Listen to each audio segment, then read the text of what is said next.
ٹریشن مول لی ہے پاکستان کی اسٹیبلشمنٹ نے، پاکستان کی فوجی قیادت نے، ظاہر ہے جنرل عاصم منیر صاحب اور ان کے ساتھیوں نے یہ سیدھا سیدھا دھمکی لگائی ہے، کنفرنٹریشن کی ہے صدر ٹرمپ کی ایڈمنسٹریشن سے، اور جان بوجھ کے ان کے حلف لینے کے ٹھیک 3 دن پہلے یہ سزا سنائی گئی ہے۔ ٹیلی گراف لکھتا ہے کہ صدر ٹرمپ کے 2 قریب ترین ساتھی رچرڈ گرینل، جو آپ سب کو پتا ہے کہ ان کے خصوصی ایلچی ہیں، اور میں یہاں آپ کو یہ بھی بتا دوں کہ جو رچرڈ گرینل تھے ان کو پہلے ہمارے ذرائع اور بہت ہی مصدقہ ذرائع یہ بتاتے ہیں کہ ان کو ٹپ کیا تھا سب سے پہلے کہ ان کو سیکرٹری آف اسٹیٹ بنایا جائے گا، جو صدر کے بعد سب سے اہم عہدہ ہوتا ہے امریکی حکومت یا امریکی ایڈمنسٹریشن کے اندر۔ وہ صدر جو یونائٹڈ اسٹیٹس آف امریکہ کا صدر ہے، اس کے بعد سیکرٹری آف اسٹیٹ ہوتا ہے۔ جیسا کہ آپ کو پتہ ہے کہ صدر اوباما کے ساتھ ہلری کلنٹن تھیں، اور بھی بہت بڑے نامی گرامی آپ کو سیکرٹری آف اسٹیٹ بہت سارے یاد ہیں۔ تو رچرڈ گرینل کو یہ ٹپ کیا گیا تھا یا بتایا گیا تھا کہ آپ سیکرٹری آف اسٹیٹ ہو سکتے ہیں۔ رچرڈ گرینل جو ہیں وہ بہت ہی معتبر جو ہے وہ نام ہے ڈپلومیسی میں۔ وہ اس سے پہلے امریکہ کے جرمنی میں سفیر رہ چکے ہیں اور جرمنی کو ناکوں چنے چبوا چکے، بلکہ پورے جو نیٹو کے یورپ سے ریلیٹڈ جتنے بھی بڑے بڑے ممالک تھے ان کو ناکوں چنے چبوا چکے ہیں۔ بہت ہی ٹف ڈپلومیسی کے اوپر بلیو کرتے ہیں، یادداشت بھی بہت لمبی ہے اور اسٹریٹ فارورڈ ہیں اور سیدھی بات کرنے کے عادی ہیں۔ یہ الگ بات ہے کہ آج کل پاکستانی ملٹری اسٹیبلشمنٹ پاکستان کے اندر یہ منجن بیچتی ہے کہ دیکھیں رچرڈ گرینل خاموش ہو گئے، حالانکہ ایسا نہیں ہے، وہ کوئی پاکستان کے معاملے کے لیے خاموش نہیں ہوئے۔ امریکہ کے اندر یہ میں نے پہلے بھی آپ کو بتایا تھا کہ ایک جو H1B ویزاز ہیں ان کے اوپر ایک بڑی خونخوار یہاں پر بحث شروع ہو گئی تھی۔ صدر ٹرمپ کی جو کیبنٹ ہے اس کے کچھ لوگ اس کے حق میں تھے، کچھ خلاف تھے، اور ایک گھمسان کی جنگ یہاں پر سوشل میڈیا پر شروع ہو گئی تھی امریکہ میں۔ تو صدر ٹرمپ نے سوچا کہ ان کے حلف لینے سے پہلے ہی اگر ان کے وزیر مشیر اپنے اوپینین اتنے کھل کے ایک دوسرے کے خلاف دیں گے تو معاملات خراب ہو جائیں گے۔ تو پھر انہوں نے اپنی پوری کیبنٹ کو H1B کے ایشو کی وجہ سے یہ کہا کہ جب تک حلف برداری شروع نہیں ہو جاتی کسی بھی پالیسی سٹیٹمنٹ کے اوپر آپ نے سٹیٹمنٹ نہیں دینی۔ اس وجہ سے تمام ایشوز کے اوپر، وہ بھلے یوکرین ہو، وہ بھلے پاکستان ہو، بھلے ہندوستان ہو، بھلے چائنا ہو، بھلے وہ H1B کا ایشو ہو، بھلے وہ امیگریشن سے ریلیٹڈ ایشوز ہوں، لوگوں کو جو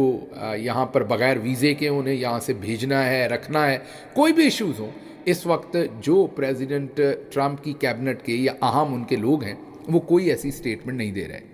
لیکن چودھری نظام الدین صاحب جو ہیں وہ پاکستان کے اندر یہ جھوٹ بول رہے ہیں کہ دیکھیں اب گرینل چپ کر گئے، معاملہ ختم ہو گیا۔ اب ٹیلی گراف یہ لکھتا ہے کہ کیونکہ جن کو صدر ٹرمپ نے اپنا اٹارنی جنرل نامزد کیا تھا اس کے بعد ان کے کچھ مسائل ہو گئے کہ انہوں نے سینٹ اور کانگریس سے ان کی نامینیشن کنفرم نہیں ہونی تھی، کیونکہ ان کے خلاف ایک کیس درج کر دیا گیا تھا، اور کیونکہ وہ کیس ان کے خلاف درج ہے، اس کا پروسیس چل رہا ہے، اس پہ وہ اٹارنی جنرل نہیں بن سکتے تھے، کانفلکٹ آف انٹرسٹ ہو جائے گا، وہی ڈپارٹمنٹ ان کے نیچے آ جانا تھا، اس لیے انہوں نے اپنا نام وڈرا کر لیا۔ لیکن وڈرا کرنے کے باوجود وہ صدر ٹرمپ کے بہت ہی زیادہ آپ یہ کہیں کہ معتبر شخصیت ان کو صدر ٹرمپ سمجھتے ہیں اور بہت ہی اپنے وفادار اور قریبی آدمی سمجھتے ہیں، اسی لیے تو صدر ٹرمپ نے انہیں کلیدی عہدہ اٹارنی جنرل کا دیا تھا، کیونکہ صدر ٹرمپ کے ساتھ یہاں کی ایڈمنسٹریشن نے جو کچھ کر رکھا ہے اس میں جو سابق اٹارنی جنرل ہیں اس کے بارے میں صدر ٹرمپ یہ سوچتے ہیں کہ انہوں نے اپنا آفس میرے خلاف استعمال کیا تھا، اس لیے اٹارنی جنرل کا جو آفس ہے وہ صدر ٹرمپ کی جو ایڈمنسٹریشن ہوگی اس میں وہ بھی بہت ہی اہم آفس ہوگا۔ ابھی اس وقت مارکو روبیو جو ہیں وہ سیکرٹری جنرل بنے ہیں، اور وہ بھی جو ہمارے چودھری صاحب ہیں ان کے لیے ان کے اوپینین بھی بہت ہی نیگیٹو ہیں، کیونکہ وہ یہ سمجھتے ہیں کہ پوری دنیا میں امریکہ جب ڈکٹیٹرز کے ساتھ دوستی کرتا ہے اور ڈکٹیٹرز اپنے اپنے ملک میں ظلم کا بازار گرم کرتے ہیں تو پوری دنیا کے لوگ اپنے ڈکٹیٹر سے جو نفرت کرتے ہیں انڈائریکٹلی امریکہ سے بھی کرتے ہیں۔ تو مارکو روبیو بھی یہ کہتے ہیں کہ امریکہ کو کسی بھی ڈکٹیٹر کا ساتھ نہیں دینا چاہیے، دوسری طرف رچرڈ گرینل اور تیسری طرف ان کے جو اٹارنی جنرل اور رچرڈ گرینل ہیں یہ تو اوپنلی فری عمران خان کی بات کر چکے ہیں اور اس کے اوپر واضح میسج پاکستانی ملٹری اسٹیبلشمنٹ کو دے چکے ہیں۔ لیکن اس کے باوجود ٹیلی گراف لکھتا ہے کہ حلف سے صرف 3 دن پہلے یہ سزا سنانا یہ واضح چیلنج ہے جنرل عاصم منیر صاحب کی اسٹیبلشمنٹ کی طرف سے، اور جنرل صاحب نے یہ واضح پیغام بھیجا ہے امریکہ کو اور صدر ٹرمپ کو کہ آپ نے جو کرنا ہے کر لیں، ہم تو یہی کام کریں گے۔ تو اب ٹیلی گراف لکھتا ہے کہ صدر ٹرمپ جب حلف لیں گے تو معاملات جو ہیں وہ کشیدگی سے شروع ہوں گے، کیونکہ یہ جو سزا دی گئی ہے اگر اس کو روکا جاتا تو شاید جو امریکہ نے، کیونکہ پہلے بائیڈن ایڈمنسٹریشن کے اندر جو ان کو سارا کچھ یہاں سے سپورٹ ملا، جس کی وجہ سے انہوں نے یہ سارا بازار گرم کیا ظلم کا، وہ یہ نہ کر پاتے اگر انہیں سپورٹ نہ ملتی۔ اور اب انہوں نے جو کیا ہے، ایک میسج بھیجا ہے صدر ٹرمپ کو کہ ہم اپنی مرضی کریں گے، آپ کی یہ جو میسج ہے اس کو ہم سیریس نہیں لیں گے، تو اس کی ریپرکشنز ہوں گی۔ یہ بہت ہی اہم خبر ہے جو ٹیلی گراف نے پبلش کی ہے، بہت ہی اہم اوپینین ہے، اس کو ہم ضرور فالو کریں گے اور آپ کو اس کی اپڈیٹس بھی بتائیں گے۔ یہاں دوسری خبر آپ کو یہ پتا ہو کہ کل منڈے والے دن آپ کا منڈے ہو جائے گا، لیکن ظاہر ہے امریکہ کے اندر بھی منڈے والے دن صدر ٹرمپ جو ہے وہ 20 تاریخ کو حلف لیں گے، اور یہ حلف برداری کی جو تقریب ہے پہلے یہ باہر ہو رہی تھی، پچھلے دفعہ صدر ٹرمپ کی جو انوگرل سیریمنی تھی جس کے اندر وہ حلف برداری کی تقریب ہوتی ہے، اس کے اندر 3 سے 6 لاکھ کے درمیان لوگوں نے اٹینڈ کیا تھا۔ اس دفعہ بھی امید تھی کہ 3 سے 6 یا 8 لاکھ کے درمیان لوگ آئیں گے، لیکن امریکہ میں ان دنوں بہت ہی شدید سردی ہے، جس وجہ سے صدر ٹرمپ کی ایڈمنسٹریشن نے اب یہ فیصلہ کیا ہے کہ وہ جو تقریب باہر ہو رہی ہے وہ باہر نہیں ہوگی، اب وہ ایک ہال کے اندر ہوگی، اور جو ہال ہے اس میں ظاہر ہے چند 100 یا چند ہزار لوگوں کے بیٹھنے کی کیپیسٹی ہوگی، تو اب زیادہ تعداد میں لوگ نہیں آ سکیں گے۔ زیادہ تر لوگ جن کے پاس پاسز تھے، ٹکٹس تھی، وہ اب نہیں جا سکیں گے، اور یہ حلف برداری کی جو تقریب ہے یہ اب چھوٹے پیمانے پر ہوگی، اور کل وہ حلف برداری کے بعد صدر بن جائیں گے، ان کی ایڈمنسٹریشن جو ہے وہ کام شروع کر دے گی، اور پھر آپ کو ٹیلی گراف کی سٹوری کے اوپر بھی کام ہوتا ہوا کہیں نہ کہیں سے نظر آئے گا۔ اچھا جی، اگلی خبر آپ کے سامنے امریکہ سے ہی رکھتے ہیں، اور وہ ٹک ٹاک کو امریکہ نے بین کر دیا ہے۔ جی ہاں، یہ فیصلہ 6 مہینے پہلے غالباً کانگریس نے کیا تھا، اس کے بعد امریکی سپریم کورٹ نے اسے انڈورس کیا تھا، اور اب 6 مہینے پورے ہونے کے بعد اس فیصلے کے اوپر عمل درآمد کر دیا گیا، اور کل سے مطلب کہ جو ہفتے کا دن تھا امریکہ میں، ہفتے کی شام سے ٹک ٹاک کو بین کر دیا گیا ہے، بند کر دیا گیا ہے۔ وجوہات بہت ڈیفرنٹ ہے، کوئی فریڈم آف سپیچ کا مسئلہ نہیں ہے، وہ مسئلہ نہیں ہے جو چودھری نظام الدین صاحب نے پیدا کر رکھا ہے۔ یہاں امریکہ یہ سمجھتا ہے کہ ٹک ٹاک ایک چائنیز پلیٹ فارم ہے، اور ٹک ٹاک امریکنز کا سارا ڈیٹا لیتی ہے۔ ہمارا تو ڈیٹا آپ کو پتہ ہے اکثر ویسے ہی لیک ہو جاتا ہے۔ پچھلے دنوں نادرا کے جو جنرل صاحب ہیں، لیفٹنٹ جنرل منیر افسر، ابھی بھی سرونگ ہیں وہ، ان کے محکمے نے آ کے بتایا تھا کہ لاکھوں پاکستانیوں کا ڈیٹا چوری ہو چکا ہے۔ لیکن یہاں پر امریکی گورنمنٹ یہ سمجھتی ہے کہ یہ جو چائنیز پلیٹ فارم ہے یہ وسیع پیمانے پر امریکیوں کا ڈیٹا جو ہے وہ لے رہی ہے، اور اس سے ان کے پرائیویسی کے ایشوز بن رہے ہیں، اور انہوں نے ٹک ٹاک کو ایک کمپنی کے طور پہ، کیونکہ وہ چائنا کی کمپنی ہے، بین کیا ہے۔ باقی تمام دنیا کی جو کمپنیز ہیں اور سوشل میڈیا ہے اس کو وہ بین نہیں کر رہے، وہ ایز اٹ از چل رہا ہے۔ لیکن اس میں امپورٹنٹ بات یہ ہے کہ صدر ٹرمپ یہ سمجھتے ہیں کہ یہ بائیڈن ایڈمنسٹریشن نے کیا تھا، اور انہوں نے وعدہ کیا تھا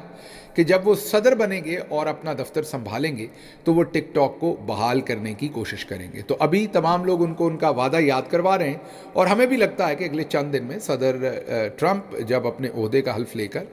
کل ہی حلف لے کر وہ صدر بن جائیں گے، تو آنے والے دنوں میں وہ ٹک ٹاک کے لیے کوئی نہ کوئی سلوشن نکالیں گے جس میں لوگوں کی ڈیٹا کی سیکیورٹی بھی ہو اور ساتھ ساتھ لوگ ٹک ٹاک بھی استعمال کر سکیں۔ اچھا جی، اگلی خبر آپ کے سامنے سیالکوٹ سے رکھتے ہیں۔ سیالکوٹ میں ایک ڈرامہ ہوا تھا، کبھی ساس بھی بہو تھی کا ڈرامہ کی قسط ہم نے پچھلی دفعہ آپ کو بتائی تھی، جہاں پر باجی مریم لوگوں کو، جو بچیاں ہیں ان کو گلے ملتی ہیں، اور بچیاں پھوٹ پھوٹ کر روتی ہیں۔ حسنین بہت ہی بہترین رپورٹر ہیں، حسنین رفیق، نیا پاکستان سے، انہوں نے یہ سٹوری بریک کی ہے، کریڈٹ ان کا ہے۔ انہوں نے سٹوری یہ بریک کی کہ آپ نے ایک باجی مریم کی ایک تقریب میں دیکھا تھا کہ ایک بچی بولتی ہے، باجی مریم کو پکارتی ہے، اور باجی مریم کو کہتی ہیں کہ مجھے آپ بھول مت جائیے گا، میں نے آپ کے ساتھ تصویر لینی ہے۔ باجی مریم کہتی ہیں کہ نہیں، میں آپ کو نہیں بھولوں گی، اور آپ آ کر میری کرسی پر بیٹھ جائیں، جو میری سیٹ ہے، یہ میرے پاس یہ باجی میں بہت استعمال کرتی ہیں۔ تو انہوں نے کہا کہ آپ آ کر میری سیٹ پر بیٹھ جائیے، اور پھر باجی نے اسے اپنی سیٹ پر بٹھایا، اور پھر تالیاں بھی بجیں، اور باجی نے اس کے اوپر بار بار اپنے لیے ستائش اکٹھی کی۔ اور پھر اسی تقریب میں دوسری جگہ پر ایک اور سٹوڈنٹ جو اپنے سفید یونیفارم میں تھی، وہ جب باجی کے پاس آئی تو پھوٹ پھوٹ کر رونا شروع ہو گئی۔ یہ کسی کو سمجھ نہیں آئی کہ میلے میں بچھڑی ہوئی پھپھو مل گئی تھیں یا خالہ مل گئی تھیں اس بچی کو، مریم سے مل کے بچیاں پھوٹ پھوٹ کر روتی کیوں ہیں؟ کون سا ایسا بٹن ہے جو باجی مریم ان کا دباتی ہیں کہ بچیوں کو رونا آ جاتا ہے؟ یہ بچیاں شام میں اپنی ماؤں کو بھی ملتی ہوں گی اور صبح بھی مل کے آتی ہوں گی۔ اگر انہوں نے رونا ہی ہوتا تو گھر سے رو کے آ جاتی، یہاں تو میک اپ بھی کیا ہوتا ہے، وہ خراب ہوگا، لیکن بہرحال یہ بچیاں روتی ہیں۔ تو اس کے اوپر سارا تاثیر صاحبہ جو کہ سابق گورنر پنجاب سلمان تاثیر کی بیٹی ہیں، انہوں نے ٹویٹر کے اوپر ایک سوال پوچھا تھا کہ یہ جو سٹوڈنٹس ہیں، رینڈم سٹوڈنٹس، یہ کس ایموشنل ٹراما میں ہیں کہ ایک رینڈم خاتون کو مل کے، ایک چیف منسٹر کو مل کے، جن کو وہ ذاتی حیثیت میں ایموشنلی نہیں جانتی، پھوٹ پھوٹ کر رو کیوں رہی ہیں؟ ہم نے بھی اس پہ تبصرہ کیا تھا کہ یہ بیسیکلی اسٹیریو ٹائپنگ کی جا رہی ہے، بچیوں کو روتے دکھا کے، یہ خواتین کے حقوق کے خلاف کام کیا جا رہا ہے، یہ ایک امیج پینٹ کیا جا رہا ہے کہ خواتین ویکر ہیں اور وہ ایسے ہی بات بات پر روتی ہیں۔ وہ جو ہماری سوسائٹی کے اندر اسٹیریو ٹائپس ہیں خواتین کے ساتھ اٹیچڈ، ان کو پختہ کرنے کی مریم صاحبہ کوشش کر رہی ہیں، صرف اپنی ڈرامے بازی کرنے کی۔ لیکن اب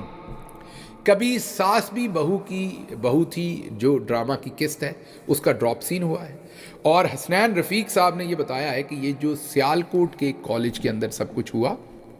یہ بنیادی طور پر پوری ارینجمنٹ کے ساتھ یہ دونوں نون لیگ کی جو ورکرز تھیں ان کو لایا گیا تھا، اور لایا گیا تھا گجرانوالہ سے۔ آپ کے لیے حیرانی ہوگی، گجرانوالہ سے آل دا وے یہ دونوں بچیاں جو ہیں ان کو سیالکوٹ لایا گیا، اور ان کو پہلے سے کہا گیا تھا کہ آپ نے یہ ایکٹنگ کرنی۔ یہ کیسے پتا چلا؟ یہ ایسے پتا چلا کہ جو سیالکوٹ پہنچی گجرانوالہ سے، جن کو اپنی کرسی پہ بٹھایا تھا، وہ سٹوڈنٹ نہیں تھی، وہ ایک کالج میں لیکچرر تھی، اور جس بچی کو رونے کی ایکٹنگ دی گئی تھی، جو پھوٹ پھوٹ کر روئی، وہ کوئی رینڈم بچی نہیں تھی، وہ انہی لیکچرر صاحبہ کی کزن تھیں، اور ان کے والد صاحب جو ہیں لیکچرر صاحبہ